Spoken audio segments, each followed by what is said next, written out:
Pernah ada orang hartanya itu habis karena ngobati ibunya.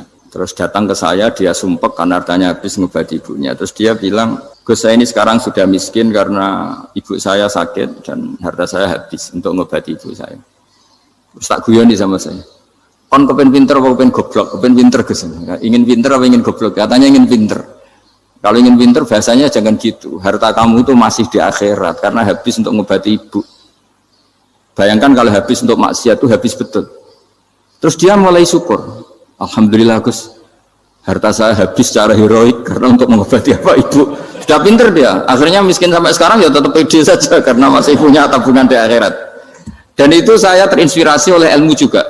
Jadi dulu Sayyidah Aisyah itu pernah nyimpan sepotong daging kambing, disimpan untuk dimakan beliau. Karena beliau mau iftar ya, mau buka atau apa. Singkat cerita, karena bawaan keluarga Nabi itu sakhok, ada orang minta dikasihkan. Suatu saat, akhirnya kan habis. Terus Nabi tanya, yang daging tadi di mana? Habis. Terus Nabi cara menjelaskan itu indah sekali. Harta kamu itu baju yang kamu pakai, nanti ya rusak.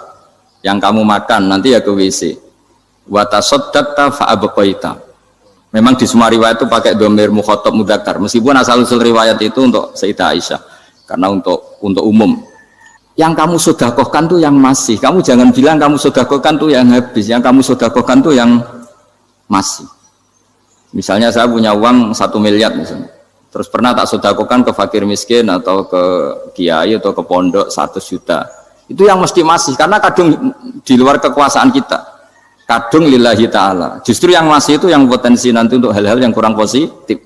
Semenjak itu orang sedekah itu begitu entengnya karena itu yang masih. Ya tapi tentu sarannya yang tepat ya.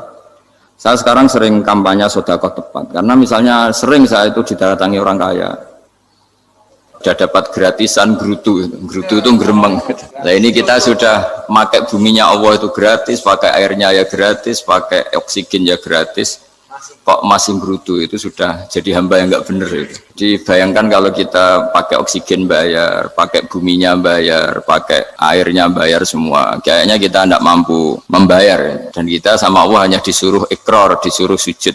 Pentingnya ilmu satu bahwa itu akan menjadikan satu perilaku.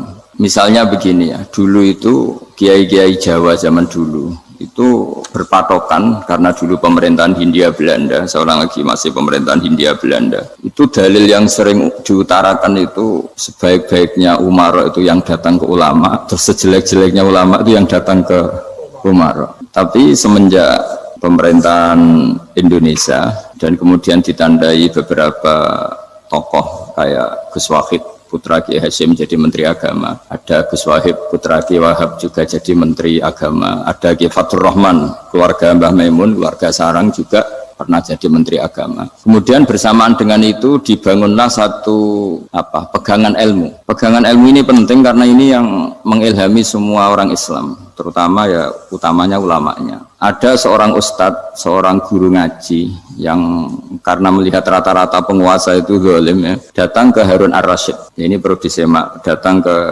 Khalifatullah atau Amirul Mukminin Harun Ar-Rasyid. Karena beliau seorang raja tentu terduga lah atau ya umumnya atau gimana lah istilahnya. Itu ya rata-rata ya agak seenaknya namanya raja, namanya penguasa. Ini dalam pikiran ustadz itu tidak mesti dalam fakta. Kemudian si ustadz itu matur, ya Amirul Mukminin, inni nasihun lak famusyaddidun alaika fala tajidanna fi nafsika syai'an. Saya ini mau nasihati Anda, kemudian saya cara nasihati itu keras. Tolong jangan dimasukkan hati. Dia bilang famusyaddidun alaika. Saya nanti kalau nasihati itu keras sekali. Tolong dimaklumi karena ini penting karena Anda harus dinasihati secara keras. Tapi sebelum nasihat itu diutarakan kata Harun Ar-Rasyid, karena beliau Bani Abbas dan beliau orang alim termasuk muridnya Imam Malik. Kata Harun Ar-Rasyid, uskut, kamu diam Ustaz.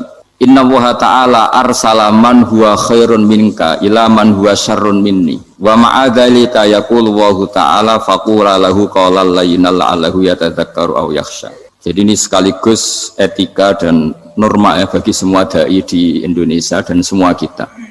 Wahai Ustadz kamu diam. Allah Ta'ala itu ngutus orang yang lebih baik ketimbang kamu, yaitu Nabi Musa, ke orang yang lebih jelek ketimbang saya, yaitu ke Fir'aun.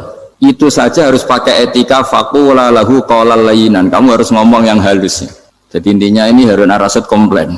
Kamu itu kalau jadi ustadz kok ngaji kira-kira gitu. Jadi betapa baiknya orang dulu memahami Quran. Jadi Quran itu dibaca, kemudian kita mungkin baca terus jadi cerita, mungkin ada yang baca jadi perilaku, ada yang baca kemudian itu mengilhami, membentuk. Nah kira-kira itulah yang membentuk kiai-kiai alim di NU, di beberapa pesantren maupun orang-orang alim di luar NU. Asal apa ya, ngajinya dan bacanya seperti kita, pasti seperti itu. Karena cara berpikir tadi sudah, jadi akhirnya si ustadz tadi keluar dan minta maaf, anta a'lamu minni, ternyata engkau lebih alim ketimbang saya. Jadi kalimat famusyaddidun alika, saya akan keras cara memberi nasihat, itu yang diket, yang dipotong, yang dibatalkan atau yang diralat oleh Khalifatul Harun Ar-Rasyid. Yaitu dikatakan Inna Allaha ta'ala arsala man huwa khairun minka ila man huwa syarrun minni. Yaitu Allah mengutus orang yang lebih baik ketimbang kamu, yaitu Nabi Musa, ke orang yang lebih jelek ketimbang saya, yaitu Fir'aun. Itu pun harus faqula lahu qaulal layyinan. Cara berdakwah harus dengan kata-kata yang halus, yang lembut, yang indah. Dan dengan kata-kata itu diharapkan la'allahu yatadzakkaru aw yakhsha. Semoga yang didakwai menjadi ingat. Sehingga dengan kemampuan ilmiah seperti ini menjadi pegangan bersama bahwa kita sebagai dai atau sebagai tetangga atau sebagai sama-sama warga Indonesia, bawaan kita memang harus faqula lahu qaulal layyinan la'allahu yatadzakkaru aw yakhsha. Kemudian dalam disiplin ilmu yang lain, halus itu tidak kuat. Angin itu ya halus, tapi kalau di manage itu jadi kekuatan yang dahsyat. Begitu juga air dan sebagainya. Sehingga tidak perlu khawatir terus kalau dakwah halus itu tidak punya efek yang signifikan. Tidak juga. Allah Ta'ala itu pengelola angin. Angin itu kekuatannya dahsyat. Sehingga Nabi Sulaiman dikasih kekuatan angin dan bisa terbang kemana-mana. Kemudian sekarang jadi teknologi yang banyak memanfaatkan angin. Mulai rem, mulai apa saja. Sehingga dari cerita saya ini kemudian terus kiai-kiai itu membentuk dakwah termasuk di ekonomi dengan cara yang rileks. Nah cara rileks itu satu tentu dimulai dengan ilmu. Misalnya begini, saya beri contoh. Ketika ada orang melafadzkan kalimat la ilaha illallah, tiada Tuhan selain Allah. Kemudian kalimat ini mungkin kalau orang NU baca itu rutin ya, karena kiainya kelamaan ya yang ikut sambil tidur ya. Kalau tahlil itu disebut kiai tertentu itu mesti yang belakang wah suwi itu kalau kiai itu lama itu. Nah kiainya juga karena jadi lakon ya kan lebih semangat karena pegang mic. Biasanya gitu di NU itu. Kalau khotib mesti semangat karena yang pegang mic, yang dengerin mesti ngantuk karena monoton gitu. Karena yang mendengerin sudah tahu pasti nyuruh baik meninggalkan yang jelek. Jadi ilmunya sudah disimpulkan dulu. Setiap yang tidur di masjid mesti tak tanya kenapa tidur. Ilmunya tidak ada perkembangan, Gus, nyuruh yang baik, meninggalkan yang jelek. Tapi kalau ilmunya agak ada perubahan kan dengar semua pasti nyuruh yang jelek, meninggalkan yang baik. Karena watak manusia itu agak-agak suka fitnah, itu suka geger. Tapi kalau monoton itu mesti enggak itu. Tapi yang menjadi pegangan kita, saya ulang lagi, itu ilmu dulu. Saya ulang lagi itu ilmu dulu. Saya berkali-kali menyontohkan kalau ada orang kafir, orang yang tidak bersyahadat 70 tahun, kemudian dia bersyahadat sekali saja di akhir hayatnya, itu kata Allah qulil ladzina kafaru iyantahu yughfar lahum ma qad salaf. Katakan ke mereka yang kafir jika dia mau bersyahadat itu masa lalunya diampuni semua. Sehingga kedahsyatan kalimat ini luar biasa. Orang yang kafir 70 tahun saja barokahnya la ilaha illallah ini dosanya bisa diampuni semua. Nah kemudian karena ilmu ini tidak begitu populer atau kurang dipopulerkan atau kita sendiri kurang menghayati, sehingga la ilaha illallah itu lebih dianalisis cara lafadz ini, pelafatannya ada sanadnya enggak ya gitu. Terus cara melafatkan bareng-bareng seperti itu ada tumpengan ini bid'ah enggak ya. Jadi pertanyaannya sudah tidak tentang keramatnya atau sakralnya atau fadilahnya la ilaha illallah, tapi sudah macam-macam. Dan cara seperti ini ada hadisnya enggak, legal enggak, terus ada sanadnya enggak. Jadi saya mohon semohon-mohonnya untuk teman-teman yang di Al-Iman itu harus ngaji ya. Ngaji itu nanti kamu tahu cara mandang sebuah ibadah atau perilaku atau apa sajalah tahu. Karena al ilmu yurisul ahwal, ilmu itu bisa mengilhami cara pandang. Dulu yaitu saya ulang lagi, ketika zaman Hindia Belanda, karena pemerintahnya Hindia Belanda itu ulama-ulama keras sekali, sejelek-jeleknya ulama itu yang datang ke Umaro. Tapi setelah era Mbah Hashim, era sampai Mbah Maimun, itu mereka peduli sama Umaro, sama semuanya sama-sama warga Indonesia yang ingin melihat Indonesia yang lebih baik. Sehingga banyak, ya kakak saya sendiri pernah wakil bupati, terus putra Mbah Maimun wakil gubernur, ini teman saya Kiai Hafid ya bupati. Semenjak itu terus, dan itu nggak lepas dari cara pandang. Ya, itu cara pandang diantaranya adalah cerita tentang Nabi Musa yang Allah tetap peduli sama Fir'aun, sehingga tetap didakwai Nabi siapa? Musa. Dan posisi Musa datang bukan memanggil. Ya, cuma sampai sekarang tuh belum pernah ke kantor bupatinya Pak Hafid, karena kadang-kadang orang terus curiga mengajukan proposal, jadi agak repot. Ketemu bupati itu sialnya kiai kan mesti pikirannya orang bupati ini nyangoni, kiai ini disangoni itu. Itu terus kayak kita fakir miskin itu. Jadi makanya saya tuh belum pernah datang. Tapi alhamdulillah karena beliau berambisi menjadi wa khairul umara mayatuna babal ulama. Jadi datang tapi sangat ambisius ingin mengalahkan ulama, karena dia kalau datang statusnya lebih tinggi. Ya tidak apa-apa, ini tawaduk tapi niatnya agak begitu tawaduk. Jadi datang. Jadi saya sering ke Jakarta tapi ya tadi jarang ya. Biasanya ngajarkan waktu hanya pas saja, tidak kurang tidak lebih. Biasanya ngajar di pondoknya Pak Kures itu di Baitul Quran ya. Hanya ngajar santri-santri itu.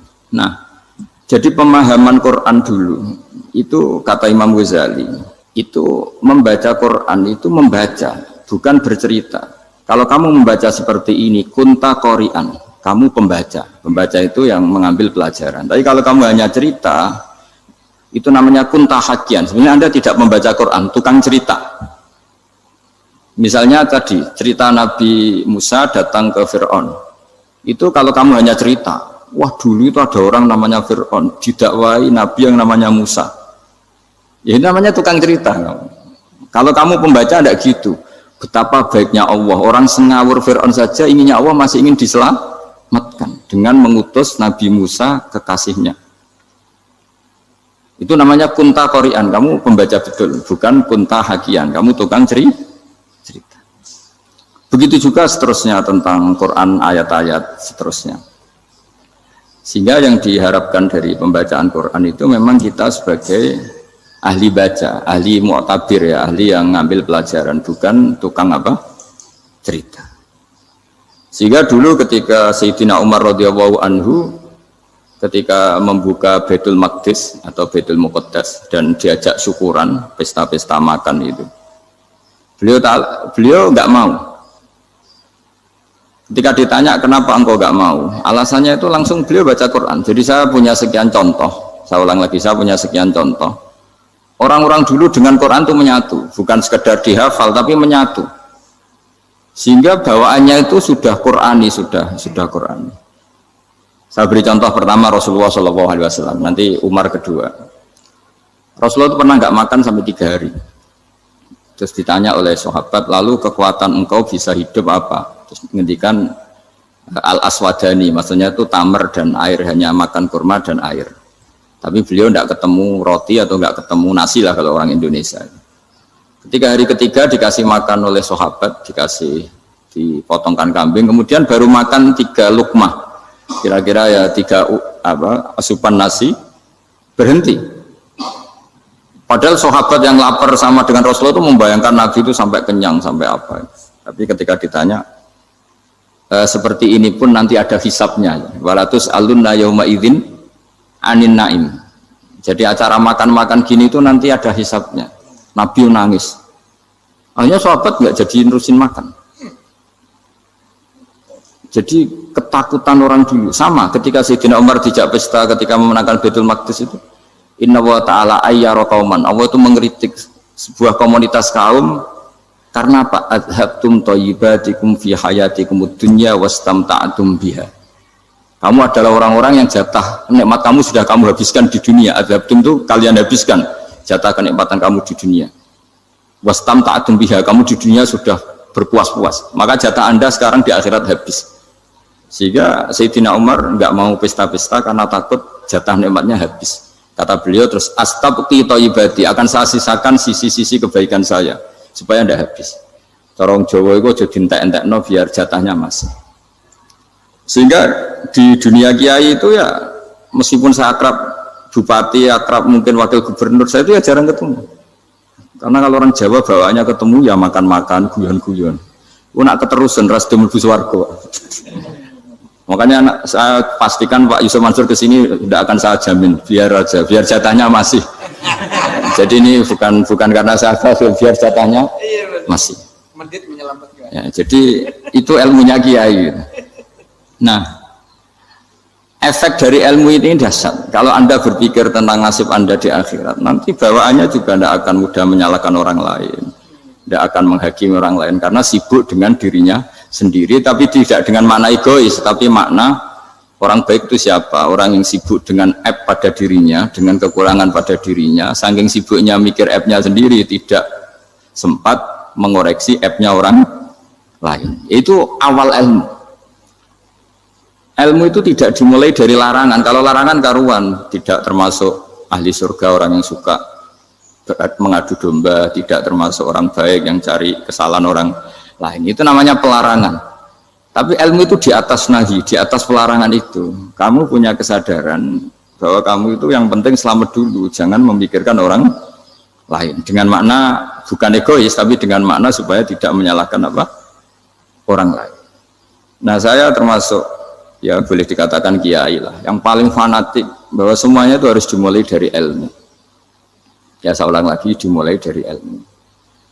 Nah, dari sini kemudian saya berharap Indonesia menjadi damai, menjadi baik. Itu bukan karena kita baik-baik banget ya, tidak mungkin kita ada nabi, tapi karena sudah sibuk dengan memikirkan kesalahan diri sendiri. Sehingga misalnya kita baca Quran, Rabbana zalamna anfusana, lalu kita langsung ingat betapa hubungan kita dengan Allah itu harus ikrar dulu, merasa zalim dulu, merasa salah dulu. Nah, kalau semua orang merasa salah di depan Allah itu mesti bawaannya agak mudah menyalahkan orang lain, karena kita bilang Rabbana zalamna anfusana.